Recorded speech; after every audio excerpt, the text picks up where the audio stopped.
Welcome to video number 7 in the series Hebrew, Ivri, Ewe, Ewe, the Black Man. My name is Sairam Ajanku. The picture in the background is that of an Ewe kente cloth from the book African Majesty, the Textile Art of the Ashanti and Ewe. According to the authors of the book, Adler and Barnard, the figures in the middle of the photo represent a chief and his advisors with their staffs of office at a durbar. We will expound further on the pictures on the next slide before we get to the topics for this lesson. Here are the figures zoomed in. We can now clearly see 4 people, one of whom is holding a staff. That would be the linguist, or also called Chiami. We can see the king or chief woven with gold-colored thread, and we can see the 2 elders beside him. On the far left, we see a character holding what is likely libation or the drink offering. Culturally, the linguist, the one who speaks for the chief or king, holds the staff. In his PhD dissertation on Ewe indigenous knowledge and cultural practices at the University of Pittsburgh in 2009, J.S.K. Wonyo writes, as in most indigenous African societies, Ewe kings and chiefs do not officially speak directly to their subject or any addressee, especially during political duties, ceremonies, and at public events. This is done through the medium of the Chiami or linguist, who then becomes the king or chief's speech surrogate. It is therefore expected of the Chiami, traditionally a male, to be not only articulate, eloquent, highly knowledgeable, and steeped in tradition and culture, but also be a quick thinker and a man of great wit. Though traditionally a hereditary position, being a Chiami requires an extensive knowledge of cultural history and practices, fluency, and articulation. This is found in Bologna, 2009, page 321. When did the practice of the linguist begin? 2 patriarchs come to mind, and they are Moses and Aaron. We read about their chief to linguist dynamic in Exodus chapter 4, verse 10 to 17. It reads, "But Moses said to the Lord, O my Lord, I am not eloquent, either in the past or since you have spoken to your servant, but I am slow of speech and of tongue." Then the Lord said to him, "Who has made man's mouth? Who makes him mute or deaf, or see or blind? Is it not I, the Lord? Now therefore go, and I will be with your mouth and teach you what you shall speak." But he said, "Oh my Lord, please send someone else." Then the anger of the Lord was kindled against Moses, and he said, "Is there not Aaron your brother, the Levite? I know that he can speak well. Behold, he is coming out to meet you, and when he sees you, he'll be glad in his heart. You shall speak to him and put the words in his mouth, and I will be with your mouth and with his mouth, and will teach you both what to do. He shall speak for you to the people, and he shall be your mouth, and you shall be as God to him. And take in your hand this staff, with which you shall do the signs." This is the ESV translation. So in this passage, we have Aaron being appointed as the spokesperson for Moses, who was the leader, or symbolically the king of the Jews, the king of the Hebrews. Reading on further about the events of the miracle of the plague upon the Egyptians, we notice that the staff that Aaron is holding is the staff that is used to perform the miracles. That is the staff that the Lord gave them. It is the staff representing the power of the Most High. Exodus chapter 7 verse 9 states, when Pharaoh says to you, prove yourselves by working a miracle, then you shall say to Aaron, take your staff and cast it down before Pharaoh, that it may become a serpent.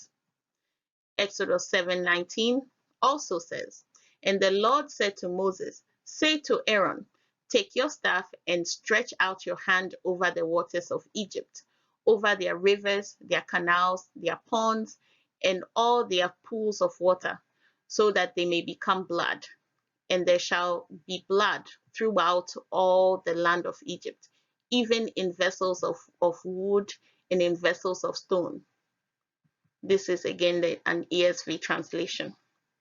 So as we can see, the African cultural practice of the king or chief or leader having a spokesperson, a chiami, who also holds the royal staff called fiatikolo or chiamiti in Ewe, has its origin in the scriptures.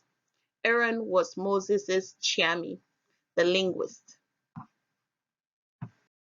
We are finally at today's topics. Today's biblical names to be analyzed and restored back into the ancient Hebrew, the Abel language, are Cain and Abel, or Abel, Abraham and Sarah, Moses and Aaron, and Mount Sinai. Today's cultural point is the trial of the unfaithful wife by the bitter water. All right, let's get into it.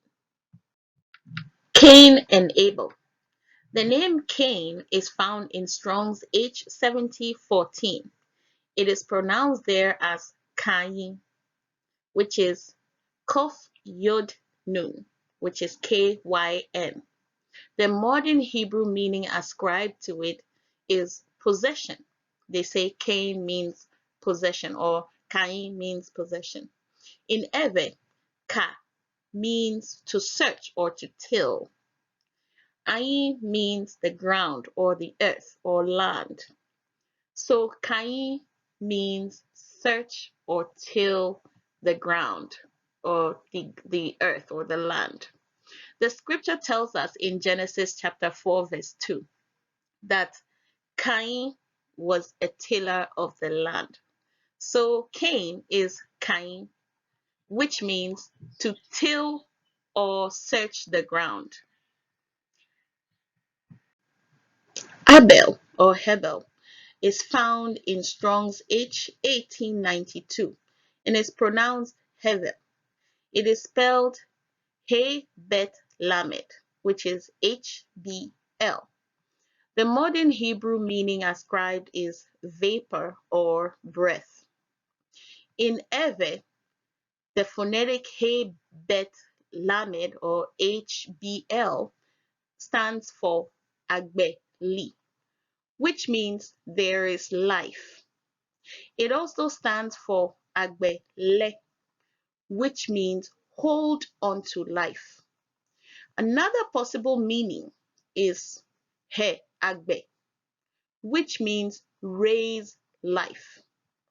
Now, which one of these different meanings or close meanings are the actual meaning?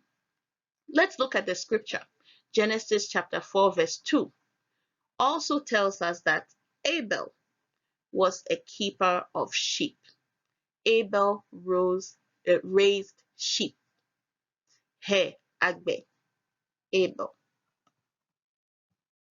Abraham or Abraham. In Genesis chapter 17, God changed the name from Abram to Abraham. Verse 5 reads, neither shall thy name any more be called Abram, but thy name shall be Abraham, for a father of many nations have I made thee. Abraham is found in Strong's H85. It is pronounced there as Avraham and written as Aleph Bet or Vet Resh, He, Mem. Or yes, which is Avrhm. The modern Hebrew meaning ascribed to it is father of a multitude or chief of multitude. In Ewe, there are two meanings to this name. But first, let's look at the first name, Abram or Avram. Remember, the combination VR or BR are often an attempt in the Assyrian script to reproduce the sound V, which is characterized by the V with a hook. AVRM stands for Avame. It means a man of war or a contentious person. Joshua chapter 11 verse 13 to 61 details for us how Abram was against idol worship, which was instituted by Nimrod. Abram destroyed his father Terah's idols and berated King Nimrod and his princes for leading the people back into idolatry. This was a declaration of war between Abram and the kingdom of Nimrod. Abram became a public enemy. Abram's brother became a casualty of this war. So it is not surprising that he would be referred to as a man of war or a contentious person. Remember, many of the biblical names that we know are not necessarily names that were given at birth, but rather legacy names. These names come about to tell what the person is known for. This practice is also found in Ewe culture, or actually throughout Africa. It is a practice of oral tradition. The name carries the story. The new name Abraham has two meanings. The first one is like the initial name. It is Ava, which means war. Ha, which means group or assembly of people. And Me, which means man or person. So Avahame means the person of the warring group or the warring people. But is this really what Yahweh, the Most High, changed his name into? That's not much of a change. So let's look at the second interpretation. The second interpretation requires there to be an additional consonant, the tzadi, which makes the TS sound. It goes like this. First, we have Ava. This time, Ava does not mean war. It also is the word for the male organ. Next, we have Cho, which means to cut or to sever. Then we have Ha, which means group of people. And finally, we have Me, which means person. The phrase is Avatohame, which is to say the man of circumcision. This is most likely the correct interpretation of the name. Abraham means the man of circumcision. We know about God's covenant with Abraham in Genesis chapter 17. From verse 9 to 14, it reads, "And God said to Abraham, As for you, you shall keep my covenant, you and your offspring after you, throughout their generations. This is my covenant which you shall keep between me and you and your offspring after you. Every male among you shall be circumcised. You shall be circumcised in the flesh of your foreskins, and it shall be a sign of the covenant between me and you. He who is 8 days old among you shall be circumcised, every male throughout your generations, whether born in your house or bought with your money from any foreigner who is not of your offspring. Both he who is born in your house and he who is bought with your money shall surely be circumcised. So shall my covenant be in your flesh, and an everlasting covenant. Any uncircumcised male who is not circumcised in the flesh of his foreskin shall be cut off from his people. he has broken my covenant. Abram is now called Abraham. The name means the man of circumcision, or the father of the circumcised people. Sarai and Sarah. In Genesis 17, we read about Yahweh, the Most High, changing this matriarch's name from Sarai to Sarah. Genesis 17 verse 15 says, "And God said unto Abraham, As for Sarai, thy wife, thou shalt not call her name Sarai, but Sarah shall her name be." Sarai is found in Strong's H82 Strong's H8297. It is pronounced there as Sarai. It is spelled Sin Resh Yod, that is Sry. The modern Hebrew meaning ascribed to this name is princess. I thought that was cute. Now, in Eve, a possible interpretation of Sry is strong. Here, the Y is simply to tell us that there's a vowel there. Strong means wife. This seems to be a nickname which stuck. This is common in Ewe culture and also in most of West Africa. It is similar to a young girl being called mama or mother from childhood, and the nickname follows her into adulthood and becomes her name. Now, let's look at the new name, Sarah. It is found in Strong's H8283, and it's pronounced Sarah there. It's written Sin Resh He, which is SRH. The modern Hebrew meaning is noble woman. This name has two meanings in the Ewe language. The first is also pronounced Sarah. It means congregation or a multitude, Sarah.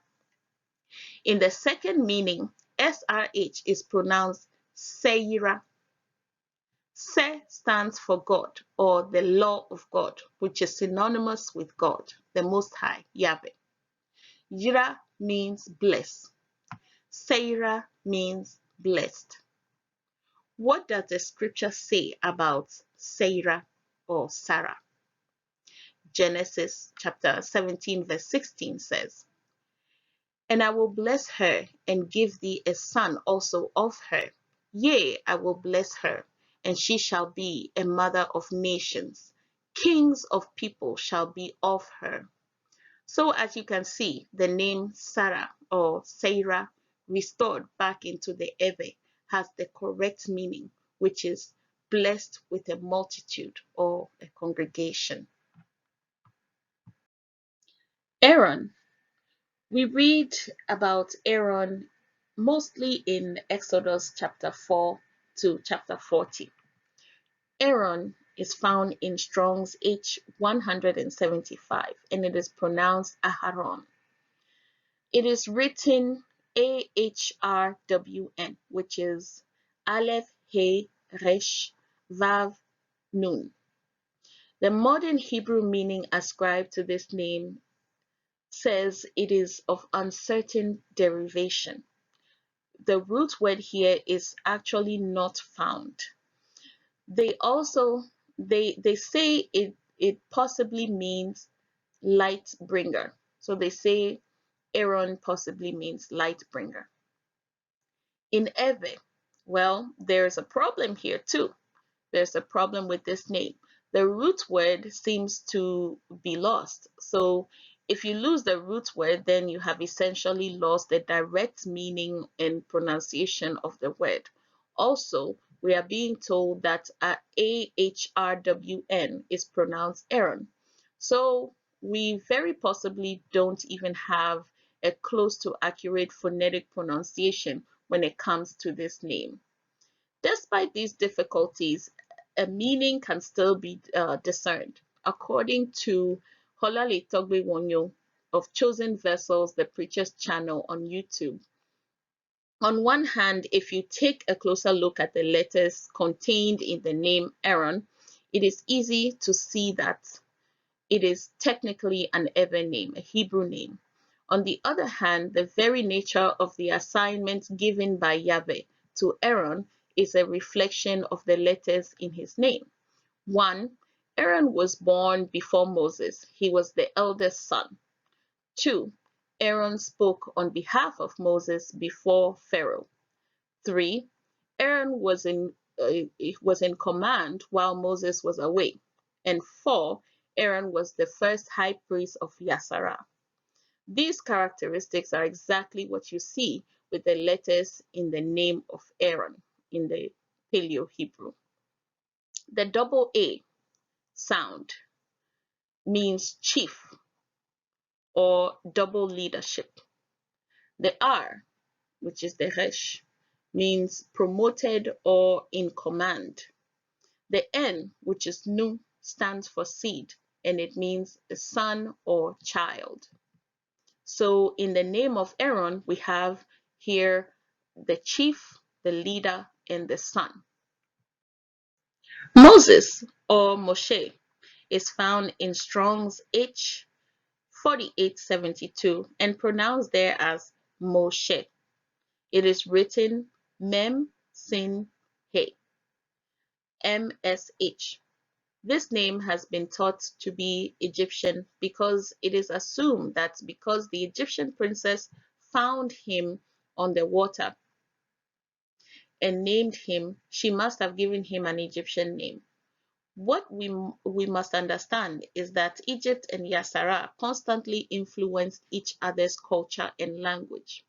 This is why, just as you find Hebrew practices and beliefs like circumcision and the Messiah story in Egyptian culture, you will also find Egyptian words and Egyptian idol worship in Hebrew culture.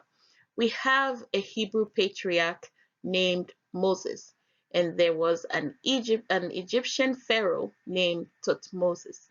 The name could very easily be both Hebrew and Egyptian. The modern Hebrew meaning ascribed to the name Moses is drawn because he was drawn from the water. In Eber, this name also has two meanings. The first is Mose, which means strong face. Mo means face and Se means strong. Remember that Moses stood before the most powerful human king alive at the time, Pharaoh, and threatened him with plagues when he refused to let the people go. We find this in Exodus chapter 7 to chapter 12. Also, remember that Yahweh, the Most High, spoke with Moses face to face, although Moses could not see his face for his own protection. This is found in Exodus chapter 33, verse 11.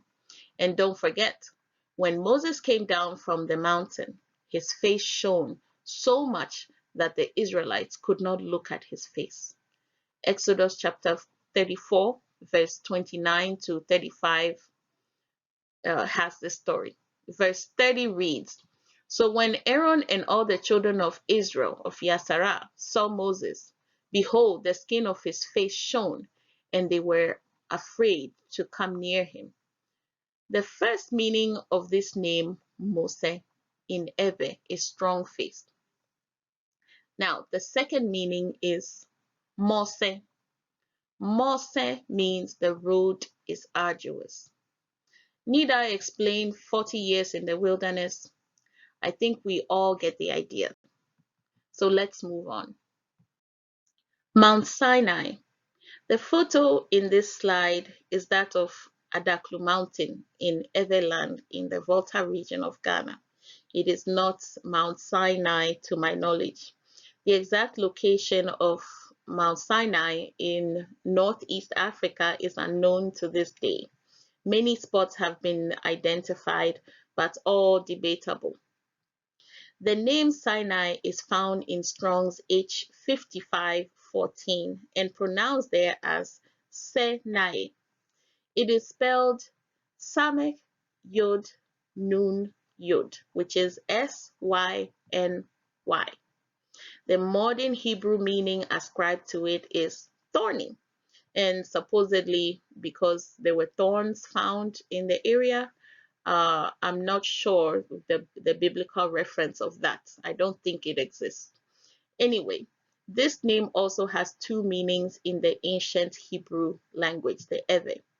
The first is Senaye, Senaye, which means the law was given to me.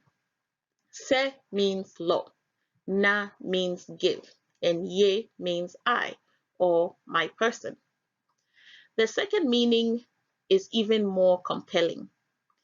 To get the second meaning, you have to read the name backwards. Yes, guys, we're doing that today. We're going to read this name backwards. Ye na se, ye na se. The Y, the Y, is for Yahweh. Na means to give or provide, and you all know that Se means law. Ye na Se means Yahweh has provided the law. Guys, the ancient Hebrew language, the Ewe, is deep, vast, and rich. Exodus chapter 31 to 34 tells us about how the tablets of the law were given to our ancestor Moses twice. The first set was destroyed by Moses out of rage over the idolatry of Yasara. And so Yahweh made another set of tablets for him. Exodus chapter 31 verse 18 reads, "And he gave unto Moses, when he had made an end of communing with him upon Mount Sinai, two tablets of testimony, tablets of stone, written with the finger of God." Exodus chapter 34 verse 4 reads, "And he hewn two tablets of stone like unto the first. And Moses rose up early in the morning and went up unto Mount Sinai, as the Lord had commanded him, and took in his hand the two tablets of stone." Moses named the mountain Sinai, which means the law was given to me. It also means Yenas, which is to say Yahweh has provided the law. All right, we have arrived at the cultural point for today. As if we didn't touch on enough cultural points in this lesson. But anyway, this one is today's main cultural point. The trial of the unfaithful wife. We find this in Numbers chapter 5 from verse 11 to 29, where we read the instruction given to the Israelites about how to handle a case of suspected adultery on the part of the wife. Verse 24 reads, "And he shall cause the woman to drink the bitter water that causes the curse, and the water that causes the curse shall enter into her and become bitter." Verse 29, "And when he has made her to drink the water, then it shall come to pass that if she be defiled, and have done trespass against her husband, that the water that causes the curse shall enter into her and become bitter, and her belly shall swell, and her thigh shall rot, and the woman shall be a curse among her people." Wow, this sounds extremely harsh, especially in today's Western culture. But we must understand that in ancient biblical times, infidelity was almost equivalent to murder. This was done also in every culture. If a man suspects his wife of unfaithfulness, he could make her go through trial by what they call God's water. Here is Spears' account of this. He writes, "Other women are compelled by their men to clear themselves of any suspicion by swearing to the gods or through trial by God's water. The god or the magical power of God's water exposes guilty women through sickness or death within a specific period in 3 or 7 days."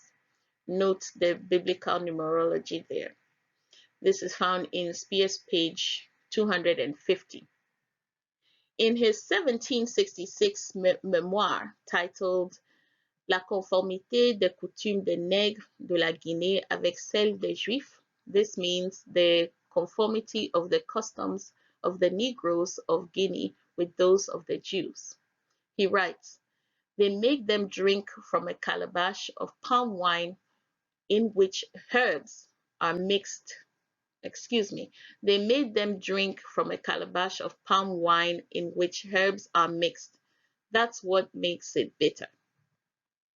He further writes, this beverage is comparable to the bitter water which the Jews made their wives drink out of jealousy in Numbers chapter 5. He also writes, the Hollandese call Fida the kingdom which we call Judah or Drida. It is difficult to decide who is right. It is, however, certain that this state was part of the kingdom of Ardra. This is found in Francheville, page 119. It translated from French to English by yours truly. Let me add a correction here.